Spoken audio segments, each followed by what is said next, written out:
Hello learners, welcome back to my channel. This is they've.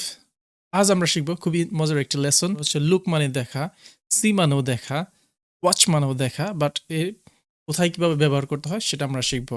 যদিও এদের meaning একই, কিন্তু ভিন্ন ভিন্ন ক্ষেত্রে বিভিন্নভাবে ব্যবহৃত হয়। এটা নেটিভ স্পিকাররা বিভিন্ন সময় বিভিন্নভাবে এক্সপ্রেশনগুলো দিয়ে থাকে, and they are grammatical correct as well. So যদি আমরা এই লেসনটির মাধ্যমে কোথায় কীভাবে look, watch and see, keep put সেটা আমরা শিখতে পারবো এবং আমাদের ভবিষ্যতে আর কখনো ভুল হবে না। So let's get started.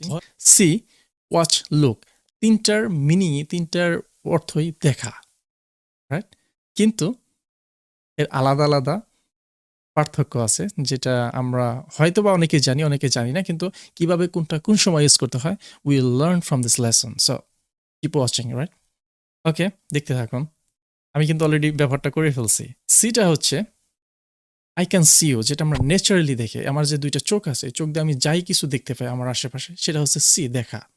Naturally, যেটা ঈশ্বর প্রদত্ত, সৃষ্টিকর্তা প্রদত্ত। সো এটা হচ্ছে see, I can see you, আমি সব কিছু দেখতে পাচ্ছি। অথবা he can not see anything because he is blind, he is a blind person. অন্ধ হওয়ার কারণে সে কোনো কিছু দেখতে পারে না। তার মানে এই সিটা হচ্ছে সে দেখতে পারে না, এটা হচ্ছে ন্যাচারালি, রাইট? নেক্সট ওয়ান হচ্ছে ওয়াচ।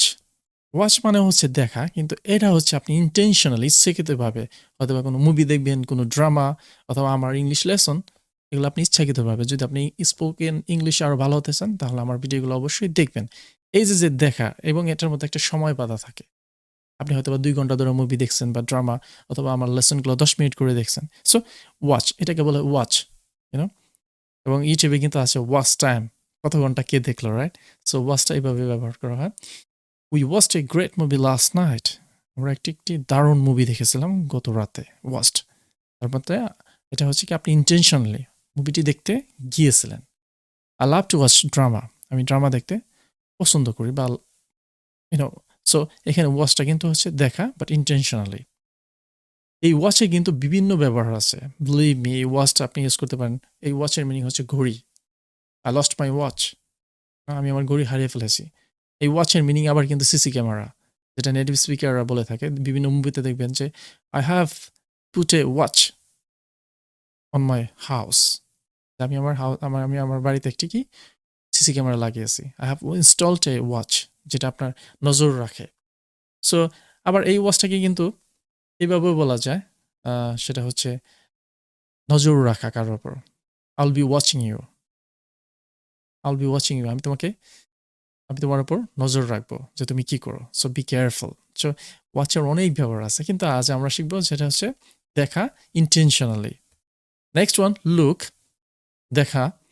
এই লুকটা হচ্ছে ইচ্ছাকৃতভাবে, বাট এর আরও গভীরে যদি যাই, দেখবেন যে এটা সায়েন্টিফিকলি যেটা বলা যেতে পারে যে পরীক্ষা করে দেখা, পরখ করে দেখা, বা যাচাই করে দেখা, বা কোনো কিছু খোঁজা। যদি এর সাথে আবার ফর যোগ করা হয়, তাহলে সেটা আবার কোনো কিছু খোঁজা। For example, if you look carefully in the map you'll find it. দেখুন, আপনি হয়তো বা কোনো নতুন কোনো সিটিতে গেছেন, একটা ম্যাপ আপনার হাতে ওই সিটির, বাট আপনি একটা যে ডেস্টিনেশনে যাবেন সেটা খুঁজে পাচ্ছেন না। তাহলে কি হলো? আপনি কোনো পথচারীকে জিজ্ঞেস করছেন যে আপনি যেখানে যেতে চাচ্ছেন। তখন সে বলতেছে যে আপনি যদি ভালো করে খুঁজুন তাহলে কিন্তু ম্যাপে পাবেন, রাইট? তাহলে কি হলো? আপনি খুঁজে দেখছেন,